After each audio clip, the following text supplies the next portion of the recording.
សួស្តីបងប្អូនទាំងអស់គ្នារីករាយថ្ងៃអាទិត្យហើយបងប្អូនខ្លះប្រហែលជាតដាលេងហើយសម្រាប់ខ្ញុំស្រឡាញ់ការងារថ្ងៃអាទិត្យគឺខ្ញុំធ្វើការដែរដោយសារខ្ញុំត្រូវជាប់ឈ្មោះ standby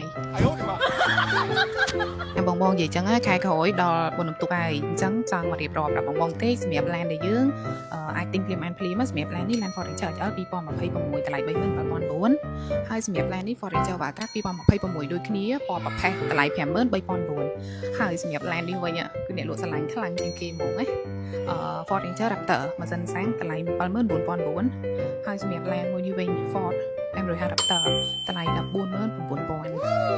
ចាសម្រាប់ land Ford 3 Titanium X នេះវិញគឺកំពុងតែផ្ទុះ promotion ទិញឡានបានតលេងចិនរយៈពេល5ថ្ងៃតម្លៃ 42,900 ហើយក៏លេខមកមើល land នេះវិញបងទើបតែមាន stock ថ្មីនេះទេ Ford Everest Titanium 026អានេះ full option ណាបង